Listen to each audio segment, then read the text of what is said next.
Welcome to About the Winelands. In this show, we will be chatting to influencers and leaders in the wine industry, winemakers, restaurants, and other businesses. Tune in every Wednesday and Friday for our latest episodes. You will find us on YouTube, Spotify, Google Podcast, and Apple Podcast. Be sure to subscribe so that you do not miss out. Now, to get on with the show.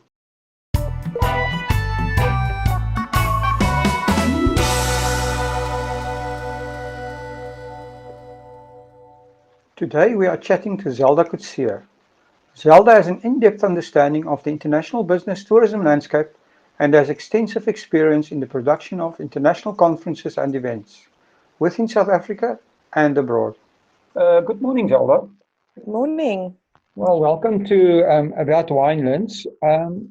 Let's start with, can you tell us a bit about yourself and also explain to our listeners what business tourism is and how you became involved with business tourism? Yes, sure. I'm what you call a professional conference organizer. So I'm the person who manages everything from A to Z for any association or corporate company who who's choosing South Africa or any international destination as their conference destination. And normally they need someone to handle all the logistics, to assist with the program, to finding a venue. So coordinating every single aspect of the conference.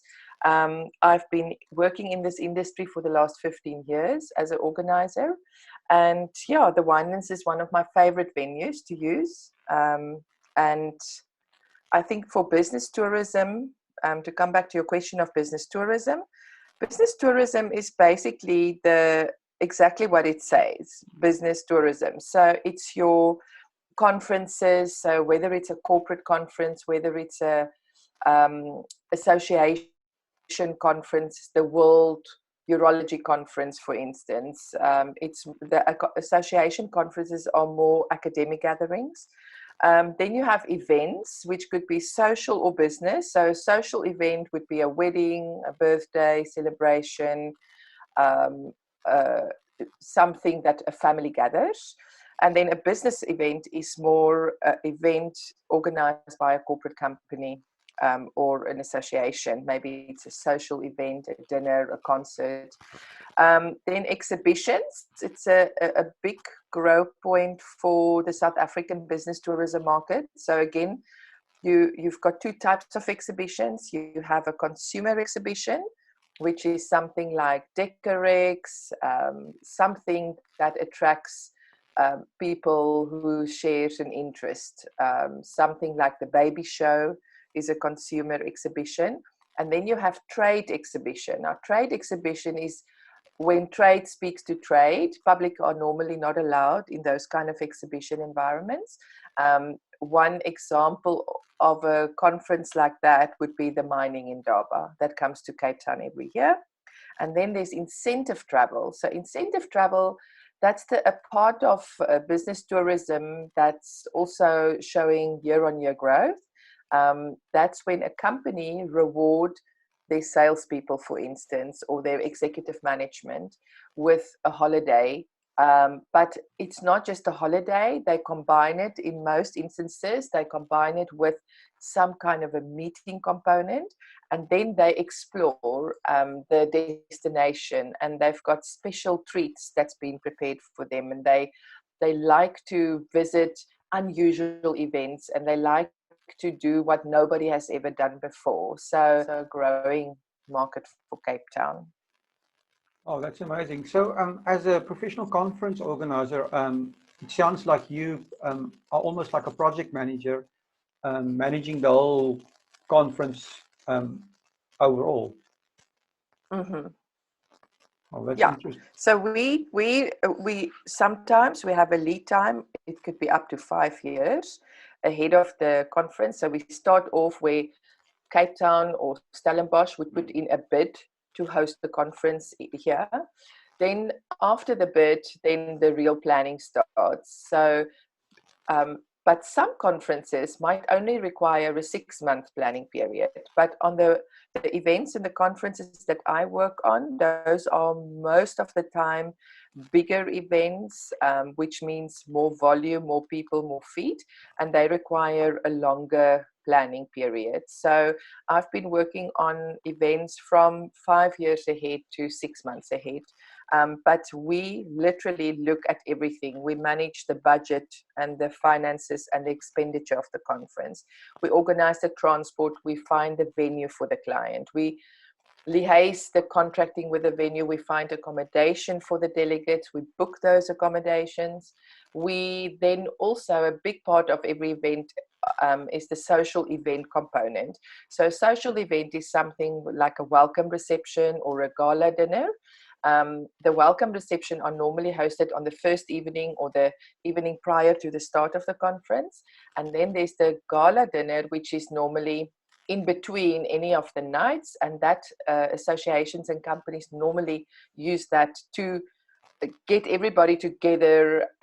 It's normally a grand affair, and sometimes they even have a rewards component to it, or awards rather, where they reward people in the association who has performed, or award them for great research and things like that. And then we also organize the pre and post tour. So that's really the interesting part for South Africa, because people do not come here from America and Europe and Asia all the way to just attend a conference. For many people, to visit Africa and to visit Cape Town and to visit South Africa is a bucket list item. So they really love the fact that they could now attend a conference, but maybe bring a partner or bring a family member with, or bring the whole family if they can afford it.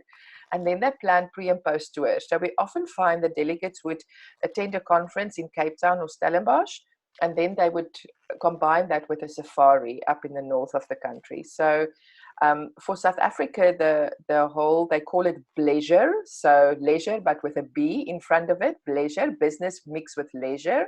I like that. It is, yeah, it's more and more a trend for delegates who come here for business tourism to actually book a leisure component, a holiday, and some time with a family. And then I would say about 30% of delegates who come to a conference or event worldwide would most probably come back to that destination as a leisure visitor.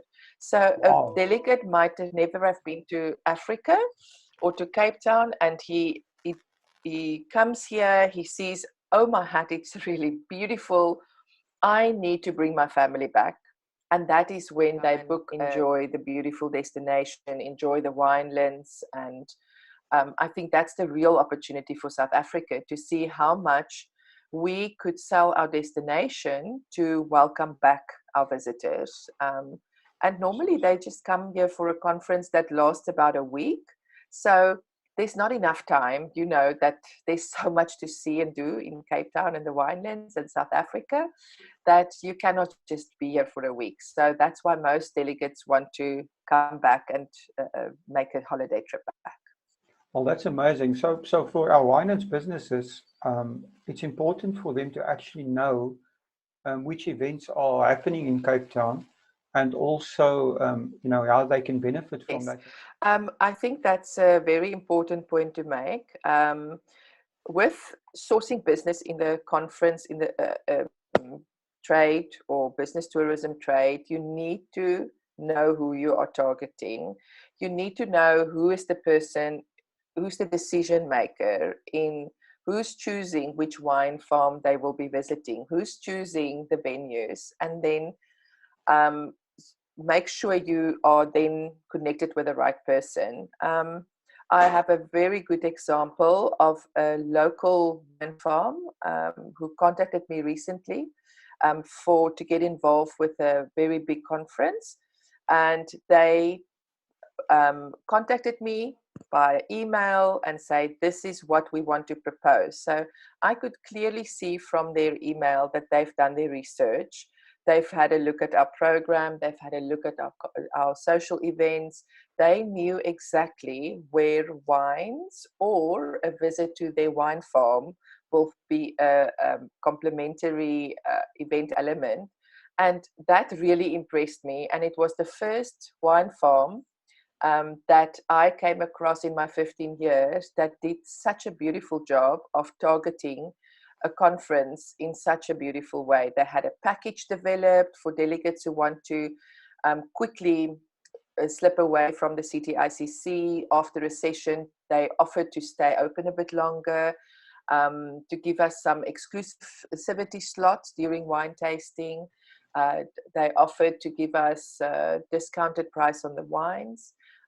So that really impressed me. And I think that the most important point when you try to source business from the conference industry is to know exactly where a service. And so I'm just going back to something else, is the actual, I would like to understand a bit more about, you were involved with the event business in South Africa and in Cape Town, specifically the CTICC and the whole development of the event industry. What economic impact did you see, and can you give us a bit of history of that development? Because I think that would be interesting to our listeners to understand what the benefits would be for them to actually promote this type of business. Yeah, so for Cape Town, I was involved pre the CTICC when we only had the Good Hope Centre to promote. And I think that the biggest issue at that point was that Cape Town had a seasonality issue in winter. So if you pick up any tourist guide, if you read anything on the internet, when is the best time to come to Cape Town?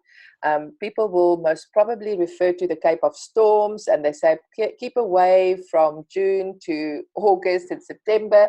This is the rainy season in Cape Town, stay away. So that meant that tourists didn't come here during those months. And I think two things happened. The first is climate change.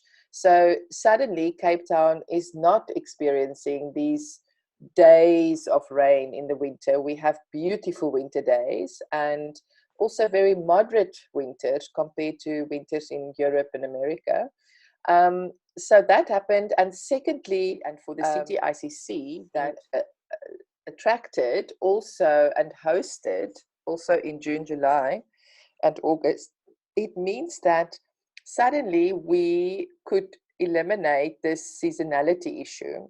And the main focus for Cape Town was to become an all-year-round destination. And I think that is what Cape Town now is. You find that hotels do not have to lay off people during winter months. So the economic benefit is huge for the conference industry and for the CTICC that brought, it was almost a catalyst that and also a catalyst for new business and also turning around our tourism industry. And I think that, Well, that's amazing. I mean, in the Winelands, our clients are always still fighting the tourism winter. So I think there's a huge opportunity for the Winelands to, copy the example of Cape Town itself. Yeah, I think that what I find mostly in my dealings with venues in the Winelands is that sometimes the people who's in charge of selling the venue do not quite understand the dynamics of the different type of conferences. So it has happened to me that I walk into a venue and I start inquiring availability, price, and then I'm handed a wedding package. And then I need to explain that weddings are so different than business conferences. If for a bride, present that for a business conference. The same menus, you cannot do the same menus. So I would almost like to say and my biggest contribution I can make to any Winelands venue is, please stop selling wedding packages to people who are not getting married. So now you're right? Even if your wedding generates know your client. Even if your venue generates most of its income at the moment from weddings, try and diverse, but first start with knowing your client. You need to know everything about them, whether it's a conference, whether it's an event, whether it's just a dinner, or whether it's a conference and an exhibition. What's their exact requirements? Do not just say, here's our package, and then you present a wonderful bridal package to them. So I think that's the first little practical bit of information that I could share from my side that would help any business So, who's got a venue. well, you've hosted a few events in the Winelands. Can you tell us, elaborate a bit on Mm. these and tell us about them? Yeah, sure. So they've been in various industries. So I've hosted a absolutely beautiful association conference at Spear Wine Estate for the South African Urology Association. So that was a gathering of urologists in South Africa. And it was a 3-day conference. It was with a welcome reception. They also linked all the available activities on the farm to the conference. So delegates could also go to the Eagle Encounters. Delegates could go and do wine tasting. They could go and a tour of the Spear Sustainability Institute, things like that. Then I also organized a business tourism summit at Cavalli. Really, really beautiful venue. I mean, you just can look at the views from the start of the conference to the end. It's just beautiful. Then I also did an interesting event that was back at Spear, an international yoga retreat. The Winelands has got space, it's got tranquility, it's very peaceful, and that is a big attraction for any kind of event in the wellness industry. So I think that things like yoga retreats, anything to do with wellness. Then I also did another academic type conference at STIAS, which is actually called the Wallenberg Center. It's part of STIAS, it's part of the University of Stellenbosch, and that was the World Bar Conference that was held there for 200 people, and and many others. I I've done assume the a bar conference. beautiful gala dinner. I assume the bar conference was a legal conference, not a drinking conference. It was no, it was a legal conference. Okay. Yes, that's right. So, Zelda, this brings me to another question, and you've touched on this a bit, but why would a client of yours actually choose the Winelands for the event? What are the reasons, what are the benefits that the Winelands offer? Yeah, that's a good question. I think that location is probably the first consideration. Um, I have I have to still come across a wine farm that is not beautiful. So I think that many people want a venue that's not a venue where delegates are going to sit in between four walls, curtains locked in, and just meet and discuss.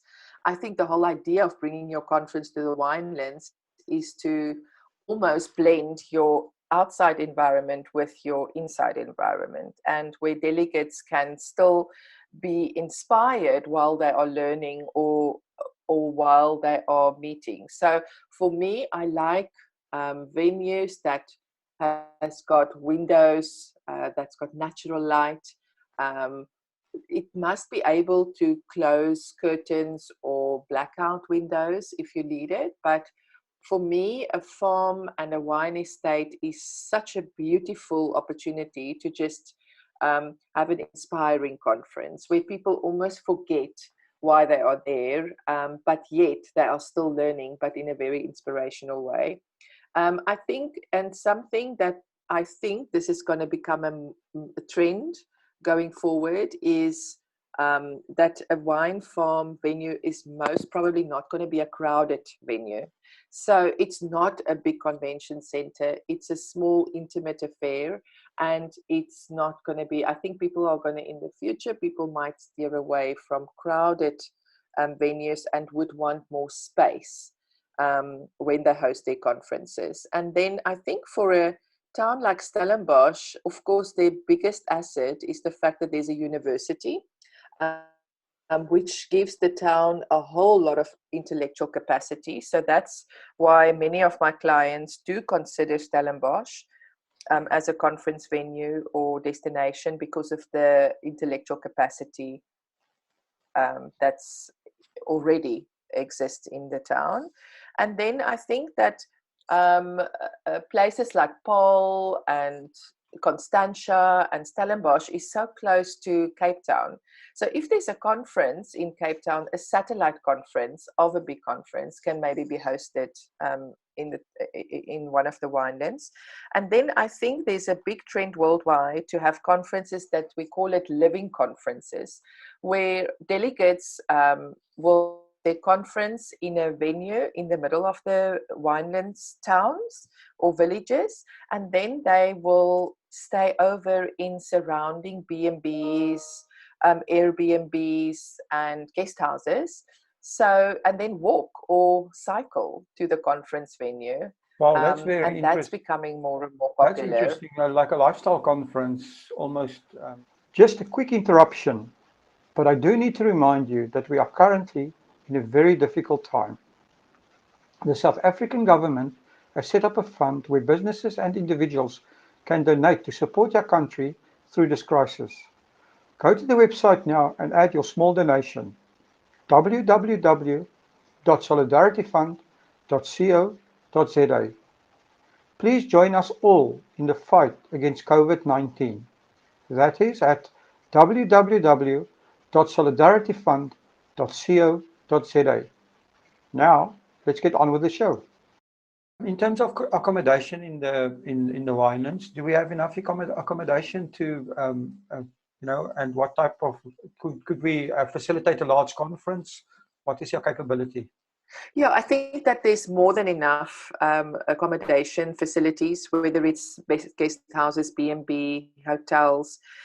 We might not have big hotels with a large number of rooms in each hotel in the older wineland areas, but people are more than willing to actually experience a guest house or a B&B or rent their own Airbnb during the conference. So I don't think that accommodation is definitely not a problem. There's more than enough offering in all of our winelands regions in the Western Cape. That's awesome. I assume that proximity to the airport is also important for international conference goers. Yes, very important.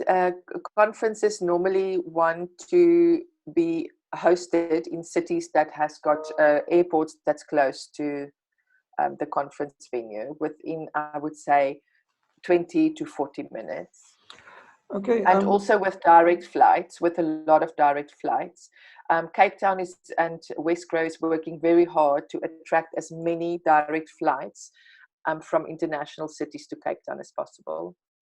So that brings me to my next question. Of course, for any area to be successful, it's important that, well, let me ask you this first. A venue, can you give us some practical advice for a venue that want to attract someone like yourself? Because it sounds to me for a venue to be effective in their marketing, they need to, like you said, know the decision makers, and you are one of them. So what does a venue need to do to attract a person like you to actually consider them as an event destination?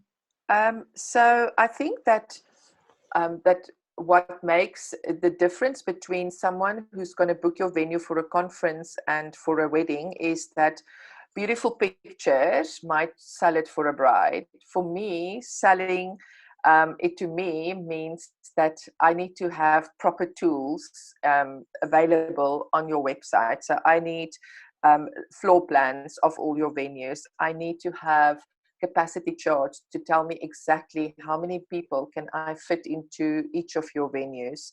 I need to know what other activities are available on the farm. What's the cost of those activities? I need access to a proper image library.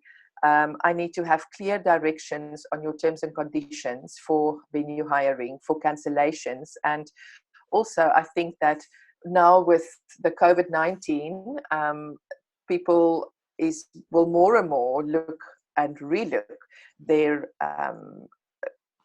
terms and conditions with regards to cancellation and postponement of events. But also remember that some planners and event organizers like myself might not be sitting in South Africa where they can call you. They might sit in the United States or in Europe. They might be on different time zones, so they can't call you during your business times. So they will rely for you to have these factual business tools available online on your website. So I think for me, that's always the most important information. I like to also recommend venues that I've seen. I will quickly, once I've been there, seen the service, seen the venue, know whether this is going to work for our client or not. Although it's difficult to visit each and every venue that you're considering, but I think that another plus point out of COVID-19 is that more people are moving towards virtual selling. So I would immediately invest in doing a virtual 360 video, or hire someone who can shoot some drone footage, so that you can sell the farm in video format, that people can almost feel that they're standing there and that they don't have to be physically on the farm to be able to make that decision whether this can work or not. Make virtual 360 videos of every single venue in your portfolio. Those are the most important things for me as a planner. Okay, that's amazing. So, so coming back to the previous thing is, you were talking about Westgrow and the flights, and now I'm thinking about the Winelands as a group, as an area or a destination. What can the Winelands as an organization or as a destination area do to promote themselves as a business tourism destination? I think that they could sell the Winelands as a destination for business tourism. So highlight things that would have been of interest to planners, to event hosts, not as tourists who will visit the Winelands on their own for individual wine tastings or individual travel itineraries. That's very important. So highlight only those things that's important for events and conferences. Do not bother with the rest at first. It will follow. The other thing is that you need to plan ahead. You need to have a calendar at hand that goes at least until 2025. Many conferences, as I mentioned earlier, plan way ahead. So you need to know that the 20th of April 2025 might be on a Saturday or a Sunday. So I always recommend that destinations also keep track and advertise which events will take place well in advance. So even if there are leisure events and festivals happening in your destination, advertise it on your website. Use those to attract business, because it might be useful for me to mint my event with a visit to the Stellenbosch Wine Festival, for instance. It might just be a good combination to do that, but I need to know. So people need to focus on content. They need to generate content, and they need to tell the stories and give them the content. Don't think because you're sitting in the Winelands, you know everything about the Winelands. People also know it. Show them maps, distances between places. Those are very important considerations.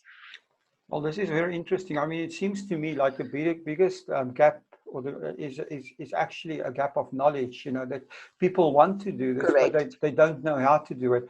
So, is there a place where people can get educated on this? Or, if our Winelands businesses want to actually educate themselves onto getting into this business, how do they do that? So I think that, first of all, to engage with conference planners. So you can decide whether that is an informal chat and getting some information, or whether you want to appoint someone to consult you to do it right for you, and to help you and to guide you into the correct ways of doing this. Or you can simply connect with a few planners that you already do business with and say, look, help us. How can we understand your world better? And how can we actually make things easier for you? So a planner conference in the Winelands might not be a bad idea. Yes, I think so. Right. Currently, we're sitting with this big issue of the coronavirus, and I mean, this has had a huge and devastating impact on on your whole economy, and looks like it's going to continue for a while. Can you give us listeners an update from a tourist perspective on the impact and what we should expect? Yeah, so I think Corona, to say the least, caused havoc for the events industry. We were in the front line of we were the first people to see our business opportunities fly out of the window for the next 6 months. So of the events that I'm involved with, one went totally virtual. The other one was cancelled, and then I had 3 that were postponed. So I think that we need to understand that things like COVID-19 or Corona is here to stay. It's going to pop up again. So it actually forces us to relook how we can shield ourselves from these type of world events that impact the events industry, and to make sure that your business runs a good cash flow to actually sustain you for those months that you would be out of business. I know people are looking at government to help, but government will never be in a position to help every single person and to make up your losses that you've encountered due to the virus. So I think people should also think about how can you convert and sell virtual conferences at your venue? How can you actually have more of a virtual offering as well? Do you have conference facilities, conference call facilities? Is your Wi-Fi offering strong enough to handle virtual conferences? Or can your supplier actually offer bandwidth sufficient for virtual conferences? So now is the time to look at that. And now, while we're all quiet and locked in, is the time to do planning. Planners like myself, we didn't stop working. We are working on events, and that will happen from October to November into next year. So now is the time to actually connect with planners, to reach out, to see how can we do things better. I normally do not have time to have these individual engagements, but now is a good time because now everybody is thinking creatively, thinking about how can we suggest better offerings to our clients, new venues. I love, at the moment, my biggest thrill is to learn about new venues to consider for clients. So yeah, where normally I don't have the time to look at new venues, and now I've got all the time in the world. So I think that's good to also look now at your tools that you offer for organizers. Make sure that you've got proper maps, that you've got layouts. Get someone to help you draw those capacity charts. Get your photo library in place. There's so many things that you can do now to look at how your business is supporting conference organizers or venue plan or event planners. Do you think there'll be an uptick in local tourism? Oh, yes, for sure. I think that there will definitely be companies will not immediately travel and take conferences overseas immediately after lockdown. But I think that there's going to be a growth in domestic tourism on the leisure side. People is going to use this opportunity to consider farm holidays, to now already make plans for a September holiday.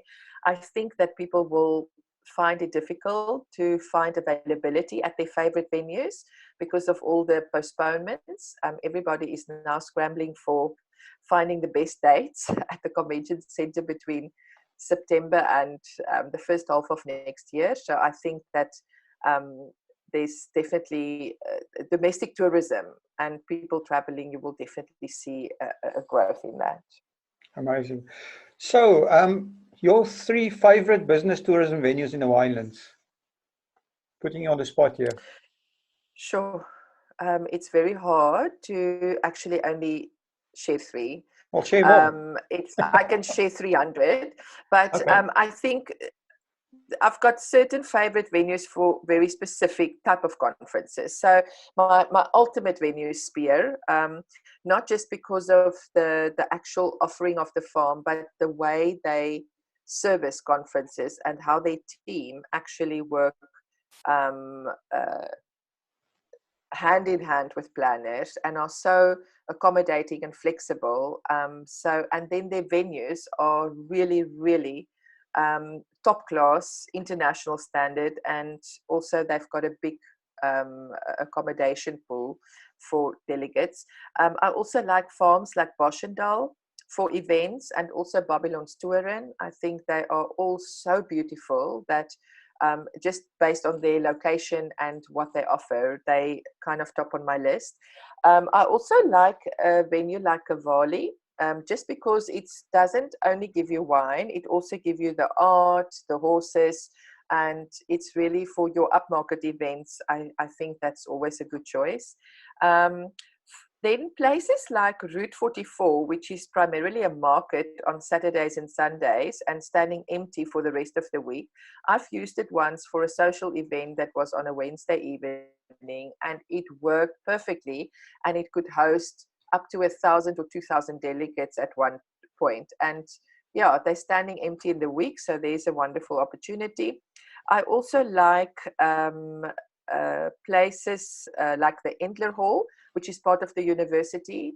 I've done a conference in there that worked beautifully. That was people stayed in guest houses and B&Bs in the middle of Stellenbosch, and then the conference, the main part of the conference was at Endler Hall.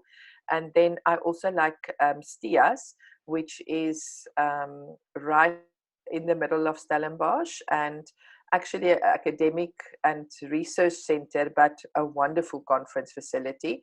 And then I've used the Hofmeyer Hall, which is in Church Street in Stellenbosch. I've also converted that into a conference venue for a conference a few years ago. So, but I think any farm in the Winelands is beautiful. There are some spectacular venues that I didn't mention now, but then I can go on and on. But these are just a few of the ones. Another one that I'm remembering now is the Sasol Art Gallery in the middle of Stellenbosch. Oh, yeah. Beautiful venue to use for a welcome reception. So finally, my last question is that I ask everyone is, please give us your wine quote. So I think I've got again a few favorites, but one that I think is very relevant in our time of sanitizers and hygiene and everybody wanting to wear a mask and wash their hands the whole day. The one that I find who's really a good quote for me at the moment is one of Louis Pasteur, and it says that wine is the most healthful and most hygienic of beverages. So there you go. Have your glass of wine every night. Oh, well, definitely. Okay, well, cheers, and thank you for spending time with us. And I'm looking forward to chatting to you again in future. Thank you. Thank you for having me. If anyone wants to get hold of ZELDA COETZEE, we'll be leaving links in the description. Also, thank you for supporting our show. If you would like to get more exposure for your business, please have a look at our sponsorship options. Thanks again for supporting About the Winelands. Please follow us on YouTube and on our social media channels. All details and links are in the descriptions. Until next time.